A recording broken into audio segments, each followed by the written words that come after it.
and your home page will look similar to this. So I'll just give me 1 second, please.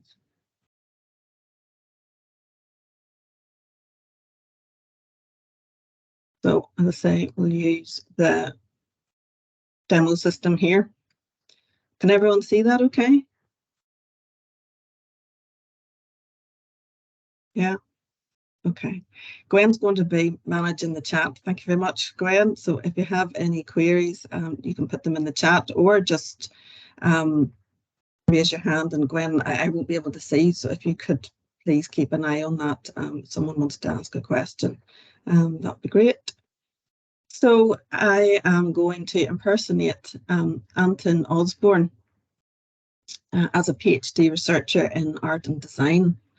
So I'll start off with his personal record, and this will look very similar to your own. So you'll be able to go into your personal record on PhD Manager and find you'll have your name, your category, your Ulster email address, and your campus and your what we call unit of assessments. That would be your subject area, but you'll hear unit of assessment talked about a lot more. I think it was mentioned at induction, but from here on in, you should be checking your Ulster email address. So we had been using personal emails until now, but now that you are registered and have an Ulster email address for your PhD, you should be checking that, and that is the only one that we use for communicating with you. It might have changed if you've done a program before your PhD at Ulster. If you've done another Ulster program, then you might have the same email address, or it might be different. We're not sure why they might change, but please make sure you're using your most recent Ulster email address. And also, if you're a staff member, please make sure that you're using your student PhD Manager account when you log on. Okay, so that's the personal record. If we go over to the project record, for you, it will look something like this. Now, this makes no sense. As I say, this is kind of randomized data. So this is Anton's title. No sense at all. Now, at the minute, I think for some people at least, you might find when you go on your record that it says PhD project. Now, that will be replaced with your project title in time, but just give it a little while. It will appear, but there's no need to be concerned in the meantime. So you'll have your project title, your supervisors will all be here. Your project status would be here. So most likely you should, if you've enrolled, then you will have registered here. It will give your mode, full-time or part-time, and it'll say PhD is your program. And if you are one of our international students holding a student visa, then that will also be on your record. Just to note for supervisors as well, the person at the top, that's your lead supervisor, and they're the people who are responsible for all the sort of admin around your PhD. So they would be the ones who would by default receive things to approve, and who eventually would be responsible for organising your Viva exam at the end. Down here, you'll have noticed that there's a project start, so that will have been the 18th of September 23, and then running to, for full-timers, it'll be September 26, and September 29 then for part-timers down here. So that's the overview of the project record. If we start at the top here and work our way down, go into the project history. So this keeps a record of all the things that you do, all the events or workshops that you attend. They're all listed here. And you can go into any of these instances to get some more information. Straightforward. Project dates, that gives more detail on the timeline for your PhD, but essentially those are the key dates again. So the start dates, which will be September, 23 for you. And then you'll have some milestone interim assessments, and I'll talk about those in time here. Your annual report, I'll talk about that too. And then down here will be when you're due to submit your thesis in 6 years' time. You'll also see that there are some reminders here, so they're sent in advance of all of these bits that you should be doing, all these milestone assessments and annual reports and things. Now, the reminders are, for some people, a little bit early for what we expect. So what I would highlight is that the actual timing for your milestone assessments is in your handbook. Is in your handbook for your subject area, and give me 1 second if this would move. I'll give you the link for it. 1 second, please.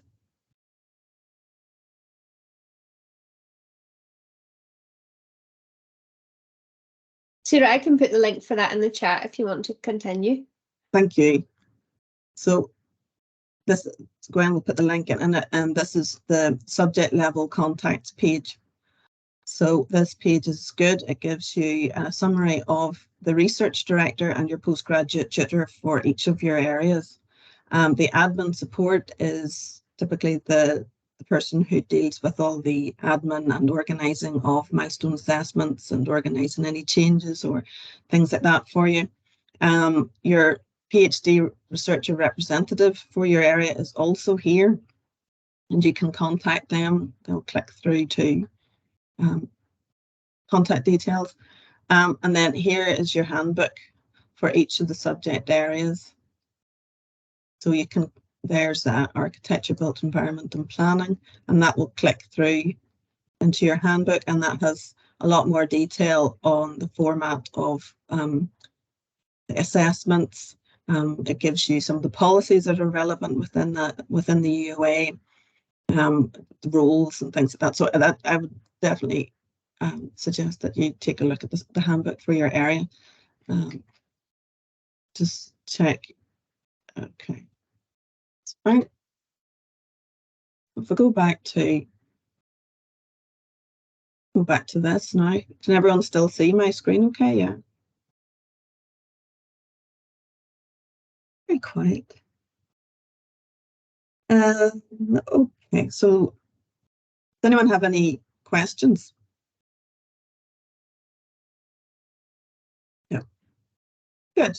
Right. Supervisor meetings. You might already have met with your supervisor.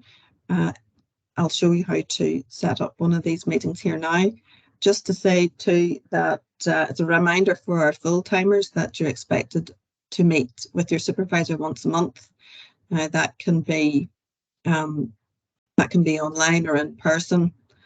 But for our international students who have visas, I have to emphasize that you need to meet with your supervisors in person at least once a month. So you can't just do it online unless maybe you're on a study away period or something like that. But visa holders must meet with your supervisor at least once a month in person. And we keep a track on that because we are required to report to our compliance team that that's done, that you're engaging with your studies, so we can continue to sponsor your visa. Okay, so Anton is meeting with his supervisor. So you can choose the participants. So this is a list of his supervisors. So there's Anton's there, and then Mag is also added. So I'm going to say he will meet on Thursday. Meeting time, I'm going to meet at 12 o'clock. I'm going to meet Lorraine. So this is going to be in person. So really it's going to be in person or video conference. So video conference would be MS Teams. We don't do telephone meetings or email. If the meeting didn't take place, you can mark that up afterwards. Discussion notes, that would be something like an agenda perhaps. So agenda point 1, point 2, and then after the meeting, you might have agreed some action points to take forward for your next meeting. So you can come back into the record of the supervisor meeting and fill that in. Accompanying files, that's optional, but you can put in, say, a draft of something that you've written that you want feedback on, and you can give that to your supervisor in advance. There's that option there, and you press save and continue. So the instance of the meeting is held. And then after Thursday, Anton would go back into the instance and then edit the meeting notes and then put down the agreed points here and then save again. Now, after the normally you're filling in the meeting after it takes place. So once you would save it, it would go on automatically to the supervisor for them to approve and agree that the meeting took place and everything that was recorded from them is fine with them too. There is the opportunity, if a PhD researcher doesn't agree with something that the supervisor says or something they want to add, again, there is the possibility to do that. So the supervisor will get prompts. So from the system. So for example, there, Mag, the supervisor, and got a prompt that looks similar to this. A new supervisor meeting has been set up for 12 o'clock on the 28th of September. Okay, so they will know. But hopefully you would have been in touch with them anyway to make sure that the time suited. That would be that. Okay, so we go back then to the project record again. Well, does anyone have any questions about supervisor meetings? Because I know probably some of you are going to be doing that quite soon. We're just managing a few queries through the chat there, Sarah. Okay. Oh, yeah. Right, the next thing then that you'll come to are some of the milestone assessments. The first one is your initial assessment, or you might hear people refer to it as 100 days, 5 or something like that.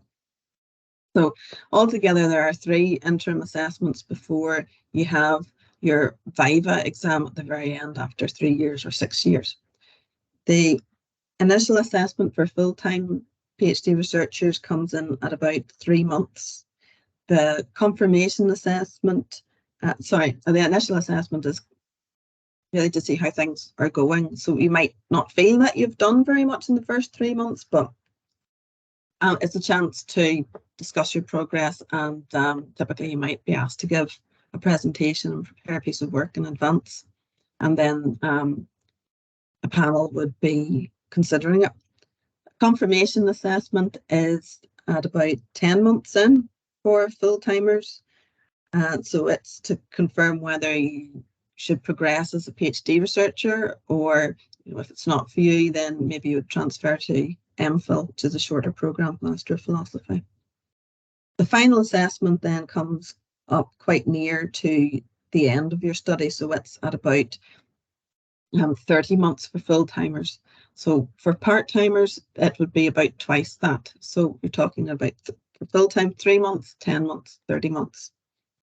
And I know that some units, they would have all their assessments at around the same time. So they might bunch them up for January and June, take them all together. And some might even invite other PhD researchers to sit in on the presentations on the assessments. But it's up to the UOAs as how to manage them. And certainly if they set the dates for those assessments. So while in the project date section, there you will have seen that there were some reminder dates and some broad dates for when the assessments might be. It is the UOA that sets the actual dates. Okay. So I'll go into the initial assessment. So Anton's going to create a new application. Start. First question is always the project details are correct. So the title hasn't changed. Supervisor hasn't changed. That's correct. So please upload a short report on how your research has advanced since registration. So as I say, that might be a page or a written piece that's about 48 pages long or so. And then Turnitin similarity report. Turnitin is a plagiarism detection software. And yeah, it turns out a report. A lot of you would have met that already, and you upload that too. Additional files are optional. There might be something like an appendix you want to add. So save and continue. It moves on to the practice tab. Is there a practice component? For most of you, probably no. For some of you in the more practical UOAs, there might be a composition or a piece of artwork. So you can choose yes or no. If yes, please provide an outline of the practice component that will form part of the final submission for the initial assessment. Save and continue. Further development, please outline how you intend to develop your proposal to ensure it forms the basis of a PhD submission. So you can put in your information there on how you intend to do that. Training and development. Now you'll have heard about this in induction already. You have to complete the research integrity course before your initial assessment. Don't leave that until the last minute at all, please, because it takes a couple of days between you finishing that course and your record on PhD Manager updating to show that you have done that, to allow you to put in your initial assessment. I think you were also advised you can go ahead and do the research integrity course now. On Blackboard, there may have been a bit of an issue a couple of days ago. Has anyone had any issues getting into Blackboard and finding that course? Yes, I found and I can get the course as well. Okay. Well, if you want to leave it a couple of days again, I know that people were looking at that and trying to resolve that. Try in a couple of days. If it's still not appearing for you, then please get in touch and we'll follow up. Is that okay? So hi, I found it yes. was I went into the courses on Blackboard and then I just typed in the search integrity or whatever, and then it just popped up. Oh, excellent. Because I had a problem trying to find it as well, and then I emailed Orla. She came back to me with that, and so it, yeah, I found it. So yeah, okay. I would just go into Blackboard courses and then just type in the name of it, and it should pop up, and then you can just click through. Thanks very much. Okay. So looking back at the initial assessment, so you've done your research integrity course. The course will appear in your training log, and it will always say, not sure why, but it will always say that you completed it in December 2018. So just ignore that date. So you should also complete your training needs analysis and your personal development plan. So I'll come to those later on, but I can't go any further on this demo system without having done the course, the training and development course. I can't, but I can save for later. Save and continue. And then please upload any evidence that any required access and NI checks and risk assessments have been carried out. So maybe your study requires working with children or vulnerable adults. You would upload evidence of having done the access NI check or the equivalent from another country if you're an international candidate. But please ask your faculty for advice on that. There's someone in the faculty, certainly in Life and Health Sciences, they organise those access NI checks. It's not something that individuals can apply to do. It has to come from an organisation.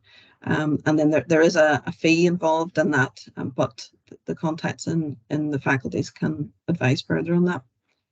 Also, if you're in a high risk type of project, you would be expected to have a risk assessment done, so you can upload that as well, and then save and continue.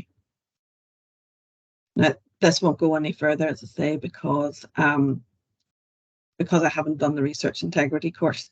But the status up here will tell you exactly where each of these actions or forms in PhD Manager is. So we're here, we're waiting for submission.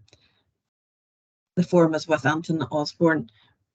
When Anton is able to submit that, then it will go to the supervisor, and it will tell you that. So you're able to see where any form is at any time. And if it seems to be hanging around with one person for an extended period of time, you can give them an email, give them a nudge. But that doesn't happen too much. Then, as I say, they'll get a reminder. Any user will get a reminder of any form that has arrived in with them and their workflow to look at. So that's the initial assessment. Does anyone have any questions about that?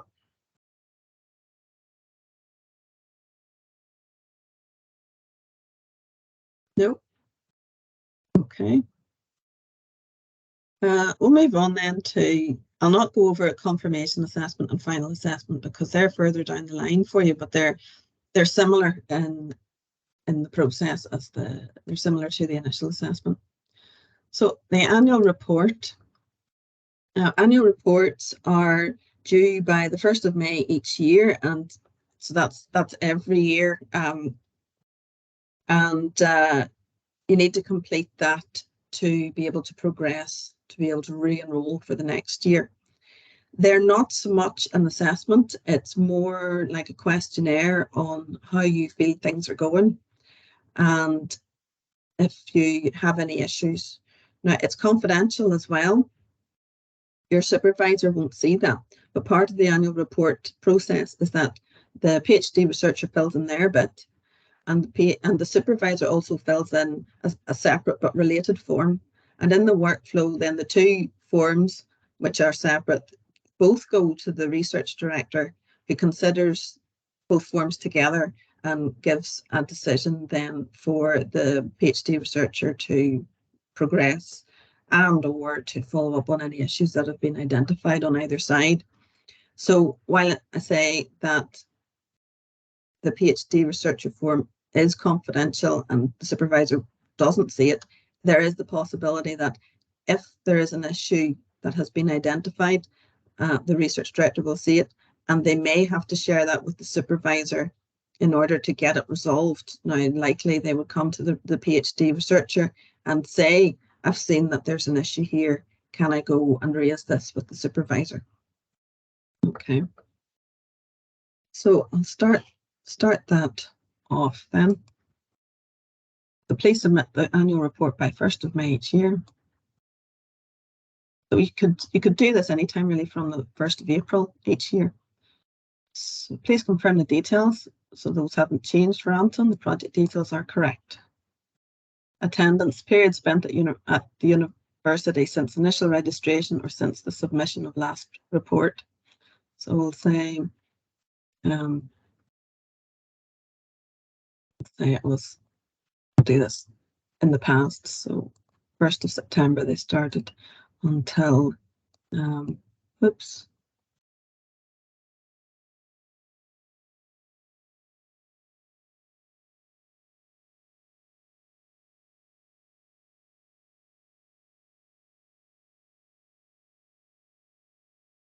Okay, so period spent elsewhere on research. So that might be that that Anton here has been on a study away period at another institution or doing data collection or field work somewhere else. So those details would go in there. You can continue. So as I said, this is mostly kind of like a satisfaction questionnaire. So I'm satisfied with the quality and timeliness of support provided by the research director, the postgraduate tutor, and faculty-based administrative staff. So it's a similar format for most questions here, running from definitely agree to definitely disagree. So I'll say definitely agree. I'm satisfied with the timeliness of support provided by the doctoral college, and I'm really happy here. I'm satisfied with quality and timeliness of feedback received from my supervisors. So feedback could be anything from written feedback on something that you have you have drafted yourself, to oral feedback as well. It doesn't need to be formal. Informal feedback is as valid as formal written feedback. Definitely agree. I'm satisfied with the level of contact and number of substantive meetings with my supervisors. I'm satisfied that my expectations have been met in terms of provision of adequate resources to support my study. So that could be anything from training to what IT resources you have available to you, IT support or software that's maybe specific to your project, access to labs, anything like that. So, and number 6 is I'm satisfied with the research environment. So the research environment at Ulster is, well, it gives examples here: research ambience, seminar program opportunities to discuss research with other PhD researchers and wider research community, etc. It's opportunities to network with others. It can be seminar series and training program or training workshops offered by the doctoral college, but also within your own UOAs. It's even informal coffee mornings. It's getting involved with the 3MT competition and the volunteering opportunities around that, and around the festival that comes up in around May each year. It's there's quite a range of things. So we'll have definitely agree there. Save and continue. Progress. Please provide a summary report of progress to date. I have met my deadlines. Target submission date. So that would be for submission of your thesis. Will you meet it? Yes, says Anton. Researcher development program. So this is our own doctoral college development program, and it's general, and then your UA might offer something that's more specific to your subject. So I'm satisfied with the RDP and keep updated on the RDP by accessing the RDP by, not sure about the wording. Anyway, so tell us how you hear about it. So you access the information on PhD Manager. You get the weekly updates. We don't use Yammer so much. Twitter or X. Word of mouth or other, please specify. How many researcher development program sessions did you attend? 5. Please state the details of any sessions with which you were dissatisfied. Not applicable. Please provide any further feedback on the research development you would like to share. I see there's an asterisk here, so we'll have to write something. Excellent. Save and continue. Okay, so that's fine. That's it submitted. That's all you have to do. Does anyone have any questions about that?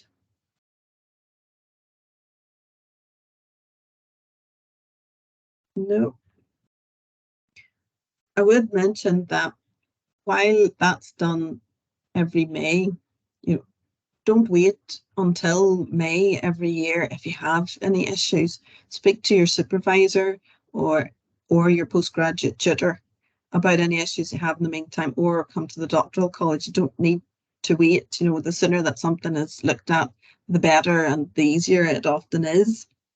Also, just so you know, with those annual reports, if there's anything that indicates that there's any dissatisfaction that you have with the doctoral college or something like that, then that comes automatically through to the doctoral college purely for us to follow up and resolve. So if I go back to Anton's project record again, we've done the milestone assessments, annual report, submission and exams. That's for your Viva exam at the end. Change requests, you'll probably need to know about that. So you can start a new change request. So that deals with maybe you need an extension of time, but at the end of your registration period, you want to transfer your mode of study from full-time to part-time or vice versa. But please note that anyone who's funded, that's on the full-time mode, that you would lose your stipend funding if you move to part-time. Transfer your program from PhD to an MPhil, the Master of Philosophy. That's a 2-year course. Or you can put in a request to do some study away. That's if you want to go elsewhere. So you're expected to be on campus. If you're a funded PhD researcher, you are expected to be on campus daily or take advice from your particular UOA on what that looks like. Certainly it would be regularly, 2 or 3 days a week, depending on your subject area. If you're not going to be on campus regularly, then you could be doing fieldwork or data collection elsewhere, or based in a library, or something, or a lab elsewhere. Then you put in a request for study away. A leave of absence would be for a period of time when you just need to take a break from your studies and life happens. And if you take a leave of absence, you can take it for up to a year. Now, if you're funded, your stipend gets paused for that period of time, but then it starts again when you return to your studies. The thesis title or modification of program of work, so that would maybe be a bit more common, where as your project has gone on, you find that it's going in a particular direction, so you want to make a bit of a change to the original program or the original thesis title. And then I really hope you're not considering this already, but the last option here is requesting withdrawal. Okay, so we could go with the project title. That's probably the most common one. You start the request. So this would show Anton the record at the minute. Project details are correct. So this is the current title for the project. That makes no sense. Revised title of research program. Project title. That makes sense. Nature and extent of changes to original program. No significant changes. Taking spell. No significant changes to project title to be enhanced. Reason for change. To enhancement. Save and continue. And then you hit confirm. And then you'll see, as I referred to earlier, the status will tell you that it's waiting with the supervisor to review. So Mag Winter is Anton's lead supervisor, and she would approve that if she's happy with that. And it doesn't need to go to the other supervisors. It just needs Mag's approval. And then, for example, she will have got an alert that looks something like this. Okay. So she will know about it. Right. Does anyone have any questions about change requests?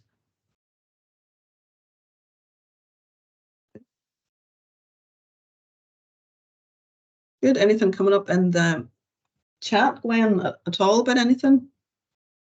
Yes, loads. Yes, I just manage it through the chat. Okay. Yeah. Anything related to things I've talked about so far? Yeah. Okay. Yeah, no, there's just quite a lot. We're just working through a few, but if you want to just continue, I think people can see what's coming up at the same time. So, yeah. Okay. Thank you. So another thing that, so that's change requests, review of progress against deadline we don't use. Absence would be something that you're likely to use. Absence would be, I'll show you now. So the project details are correct. So there are 3 options for absence. It would be for annual leave, for short-term sickness, and for authorised absence for study-related travel. If we go back to annual leave, then just to explain that for full-time PhD researchers, you have 40 days of annual leave per academic year, which includes times when the university is closed. So the university is closed for a week at Christmas and a week at Easter, and for most but not all of the bank holidays. So when you take those days out of the 40 days, your floating leave allocation is there for 26 working days. So we encourage people to think of this a bit like a job. And if you want to take a week off to go and relax in Spain or something like that, then you would apply for leave. There is a list of the university closure days, and it's in a link in the guide section under the part giving guidance about absence. So you'll find that there. Okay, and then to note as well that for the annual leave, it runs from the 1st of October until the 30th of September the following year, and you can't carry over any days from the first year into the second year. So for this then, oh yes, and for sickness then, if you are, say, off with the flu for a week, you would put in an absence and choose this sickness option. You wouldn't get that time added on to your project timeline, but if you're ill for anything that's for 2 weeks or more, then you should submit a leave of absence change request instead. So say you were more seriously ill and you were off for a month, then you put in a leave of absence change request, and that time would get added on to your project timeline. So, and for funded PhD researchers, there is normally some sick pay. For authorised absence for study-related travel, and this is the one we're going to choose now for Anton, that would be for going away for conferences, for data collection, but if it's likely to be for more than 2 weeks, you should complete a study away change request instead. So an authorised absence for Anton, so the date that the leave is to start, he's going to go to a conference on Friday. Date leave to end, give him a week. Contact details whilst on leave. So his phone, telephone number, the number that he can be contacted on, method of maintaining contact with supervisory team whilst absent. So while Anton is on an authorised absence, he's still engaging with his PhD. So email and phone is what he's saying. He can be contacted on by a supervisory team if needed. Will you be travelling to a different country during your leave? Yes. If yes, please choose the country you'll visit. So he's off to Germany. Details of conference or study-related event you will be attending. For example, the name, dates, and location. So art and design workshop in Munich, Germany, and Monday to Thursday. There's the option to add files if needed. Save and continue, and then you can confirm and submit the request. So there's a text box on a lot of these forms where you can maybe you need to explain something or just add a bit of extra information. You can put that on your notes, and please be aware that they can be seen by yourself again, obviously, but also by all the staff reviewing the application. So submit the request, and then you'll see that Anton has submitted the request. It's waiting with the supervisor for approval, and yep. And if he doesn't hear anything back from MAG, he can follow up. So there you go. MAG will have got a notification saying that to her email box, her Ulster email box, telling her that she needs to look at this request. Right. Also, if you are going away on any conference if you go into any conferences and you're incurring any expenses, you can talk to your UA admin in your area to find out how to claim back any expenses. And there's a form for everything, and they will have a form and process for that. Okay, so that's Sarah. yes. Sarah, can I just ask? Moses has asked a question. I'm not just 100% sure of the answer. He said, for the annual leave, does the school closed days automatically deduct itself, or do we have to be submitting a leave during that period? So, for Christmas, is that counted in the days, or do they have to submit a Christmas absence, as it were? I'm just not sure of the answer. No, you don't need to submit a request for that. So while the explanation is altogether you have 40 days off, those weeks at Easter, at Christmas, the bank holidays, they're automatically, when you take those out and you don't need to put in requests to take those as annual leave, you're left with 26 days of floating leave. And it's those, so any times outside the university closure days, you need to put in an annual leave request for that. I'll put in the chat, what is it, or even I can find that now. In the live That's system. right. So the 40 days counts statutory, so it's only your 26 or whatever floating days that you need to record. Yes. Okay, perfect. Thank you.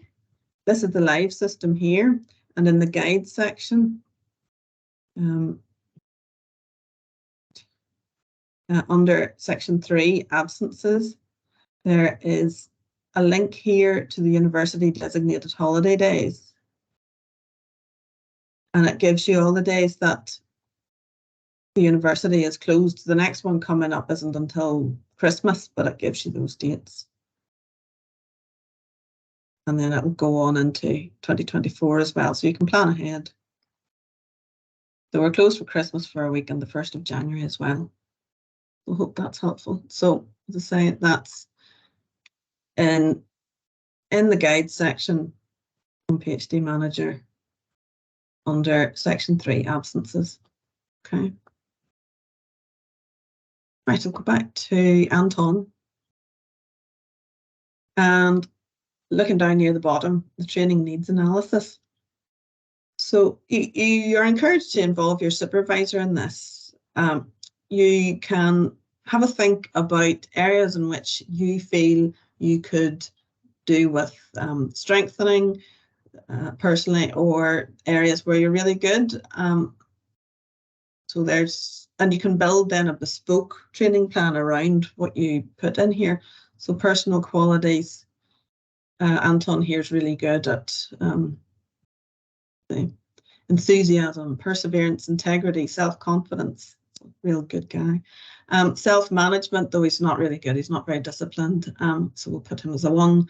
Professional and career development, he's not too sure what he wants to do right now beyond the PhD. So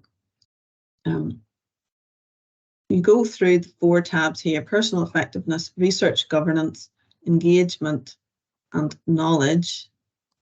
And fill in or give a score for each of your skill levels.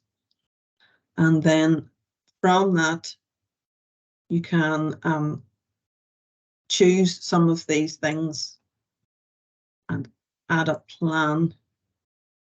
I'll not go through it all, but add a plan and create a training plan then.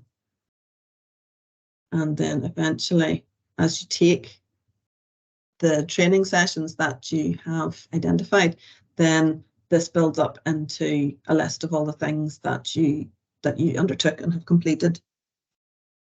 Okay.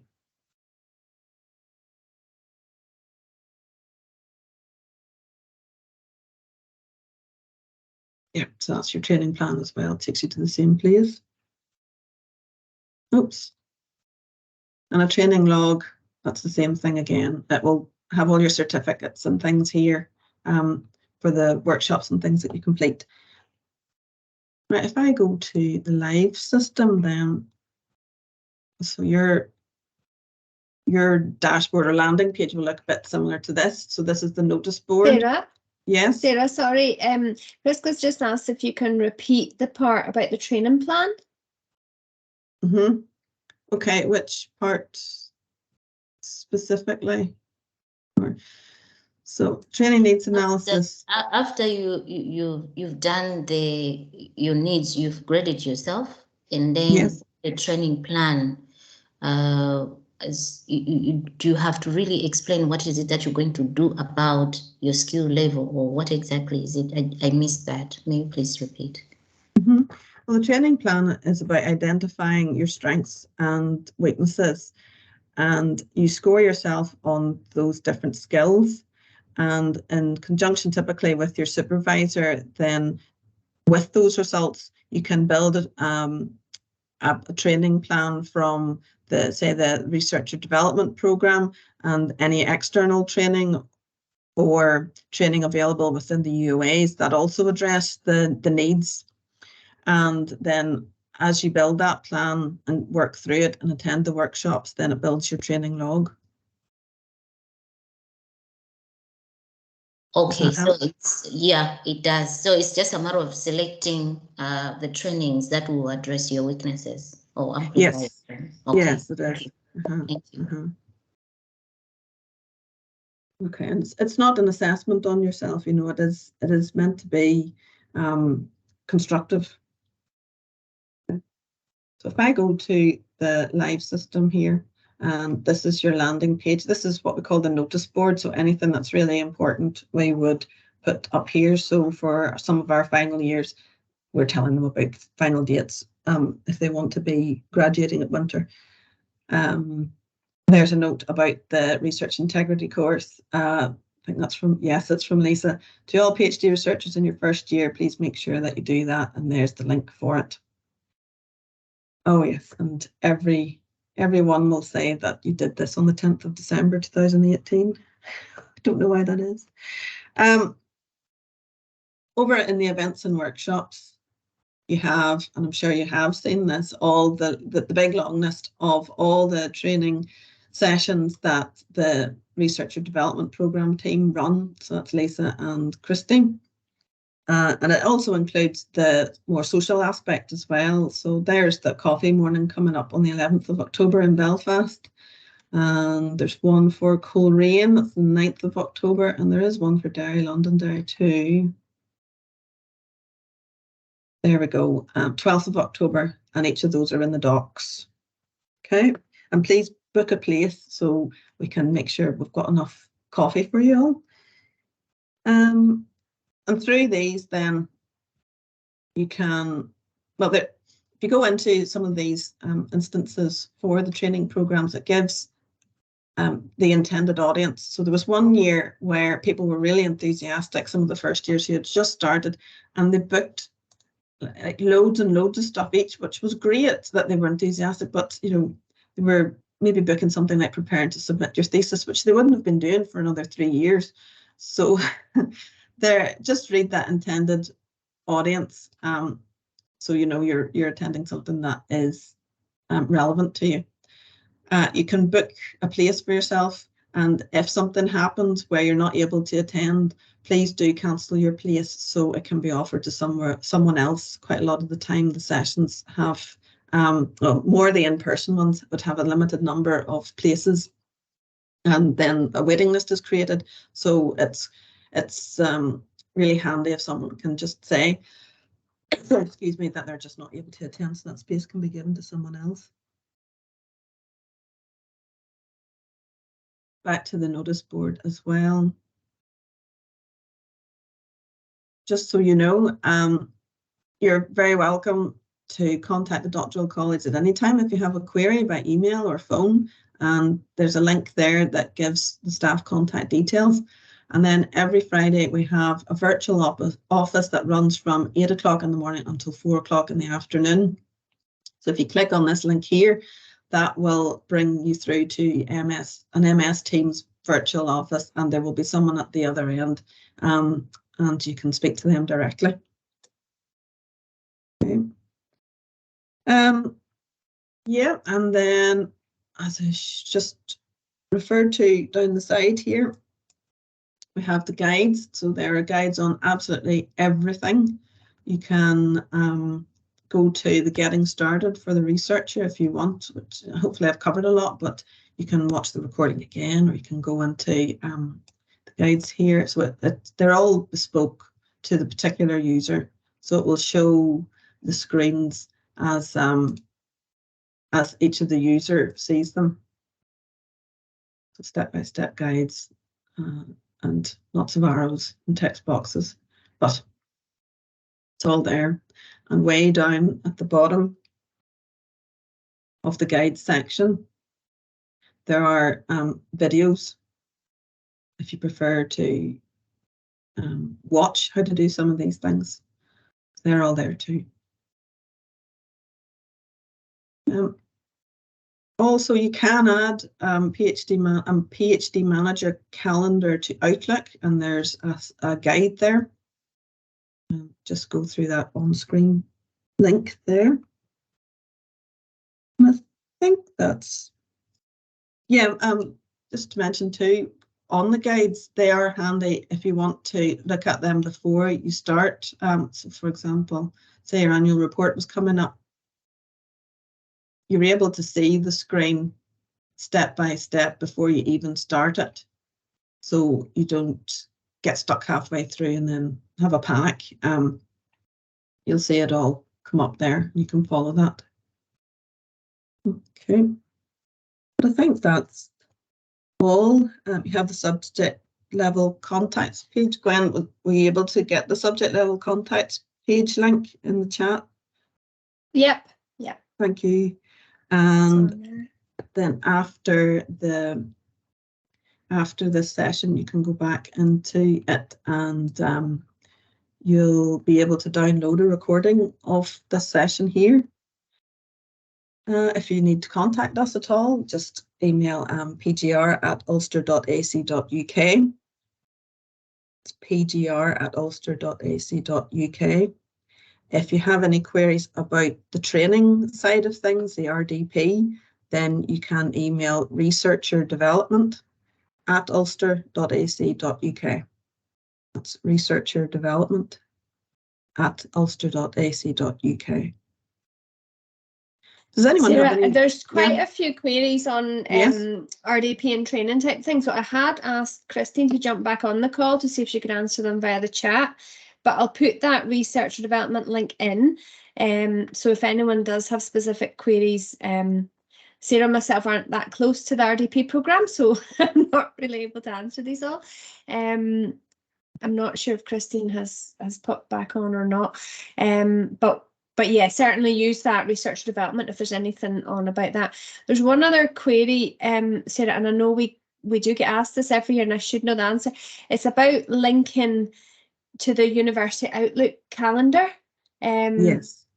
I know someone, it was actually one of our PhD researchers that advised us it could be done and told us how to do it last year. Do you remember anything about that, or will we look into that further? There's do you know a how to link? section, I'll share the screen. So down in section 9.3, there's calendar and step-by-step guidance. So PhD Manager doesn't automatically link to your Outlook, but you can get it to link. Okay, so from your dashboard, or from your landing page, or dashboard, you can go to calendar subscriptions. Please note the guide's based on Outlook 2016. And then you just follow these instructions here. Now, if you find they don't work, that's great. Equally, if you find a way that is different from what's in these instructions and you're more techy, let me know, please, and I'll update these instructions. Okay, so I'll not attempt to talk through all those little text boxes. But it is there. Peter's just saying there was a few other queries about the research integrity and where the certificates come from, and Peter's saying that he thinks you do have to email. Yes. Peter, is that the certificate? Is that you have to email for the certificate, or I'm not sure. No, you get the certificate when you finish the Blackboard course, and then you have to email it to them. You Thank email you, it to them Peter. and then they put it on the system. Is that Yeah. right? No, that's good to know. There's been a few queries about that as well. Mhm. That one's quite a key one because it won't allow you physically to submit your initial assessment if that's not been done before that. So you do have 3 months to do it, but just to be aware of that. Thank you, It's Peter, for managed that to let- reminder. So yeah, to ensure your record is updated within PhD Manager must email your downloaded certificate to, and there's the email address there, researchintegrity@ulster.ac.uk. And give it a couple of days, please, because that's a manual process, so someone has to do that manually. And don't leave it to the last minute for when you have to submit your initial assessment. Is there anything else coming up on the chat? Just a few things just about the calendar. Julie said that you can only link to the calendar on desktop or iPad, not on phone. So it might be somewhat restricted. I know when we first tried to integrate this PhD Manager system, there were issues, and they had the workaround was what's in the guide, but it might not be totally foolproof and work on all devices. But yep, okay. Is there anything I've missed on the chat? I was trying to keep. Is there anyone who feels that I haven't answered their query? Anything else outstanding there? No.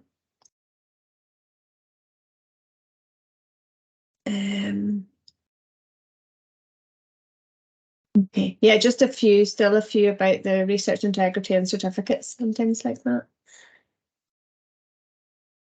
Do you know, Sarah, is there just maybe a delay in the research integrity getting the certificates, or? I know there's something the ethics team have to manually do to record that it's been done. So maybe that's the reason for a delay. It's not automatic. So that could be the reason for a slight delay in that.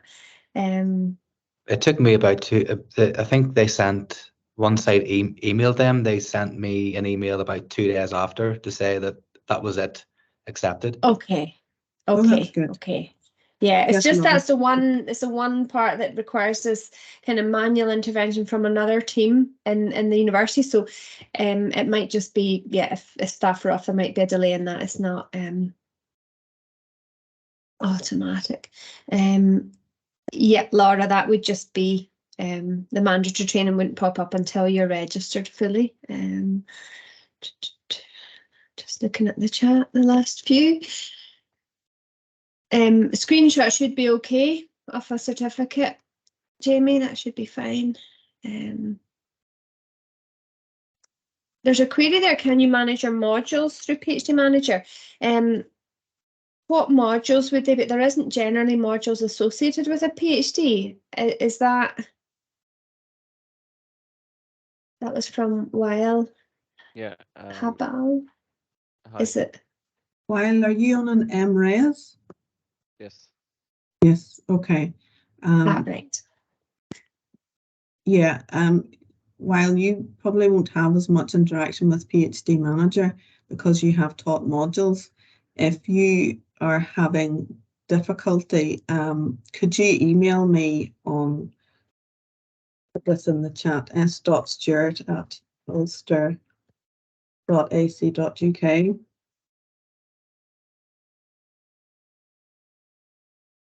Thank you. I will. Thank you. There's an interesting one from Sarah Louise about when she synced the calendar to Google, it was an hour out. Oh, maybe it's picking up, right. Right, I can't help with that. Oh, I'm not sure why that would be. Who would be able to? Is that an ISD type issue or? Can try helpdesk@ulster.ac.uk. Yeah. In fact, Maybe that's log just a that. handy. That's a handy email address to have. Put that in the chat. Yeah. Yeah, anything kind of technical with regards to access and accounts, and they're probably best to try in the first instance. Do we do the test now? Do we test everyone now, Gwen?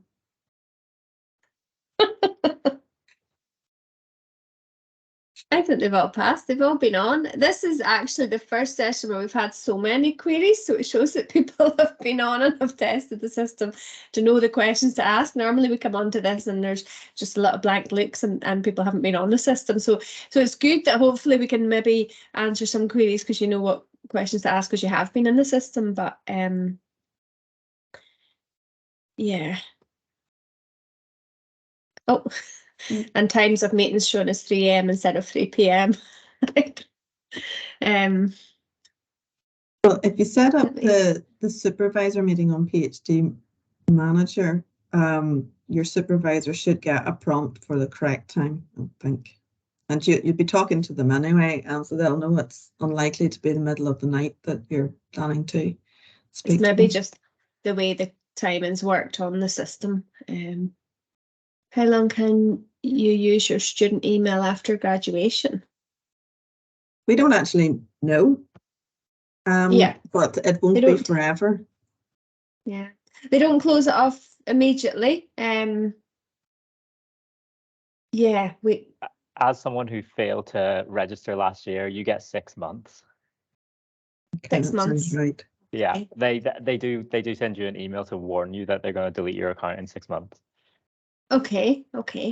I thought that if you were alumni, it was open, but maybe that's changed. I think that's a help desk issue. Yeah, I would maybe just check with the help desk on that. It could be to do with the status, Peter, rather than alumni. Like a graduate might be different from. I'm not actually sure what the policy is on that. I did my undergrad here as well, and before I re-registered, I got an email saying that mine was going to be closed down in 6 months as well. Okay, so that is as an alumni, you were given 6 months.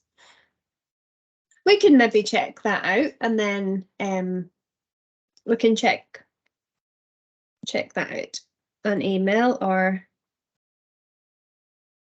Yeah, what we can maybe do is we'll just put it in the bottom of this chat. So this chat's available, do you know, as I know you probably all know, if you go back into this meeting link, the chat is available for a while after the meeting. So what we'll do is anything that we see here that maybe haven't answered, probably we'll try and find out and just pop it back in this chat. So if you're waiting on a specific query, we'll have a look at that and pop it back in this chat then. Hopefully later today so that you can get an answer to that. Yeah, well maybe if we look at maybe the time zone issue and the email after graduation, is there anything else that still needed an answer to that we could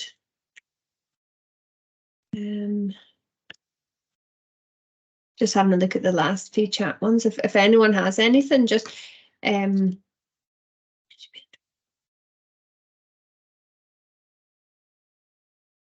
great, I'm loving this. Eddie is helping out Becky. We told you you'd probably know more about this than we do by this stage when you've gone through this process. Let me see. Yeah. Priska, can library staff help with adding PhD calendar to Outlook? Yeah, we'll maybe have another review of that. Do you know, if there's issues with it and if it's coming up the wrong time zone, we'll see what we can do. If we maybe log one call, it's better than you all logging individual calls with ISD. So we'll have a wee look into this. And if it needs it, we'll just send you all out an email or, as I say, we'll add it to the chat there. So okay. And then Gary had asked can you show me again where I can see all my workshops and book courses? That's under your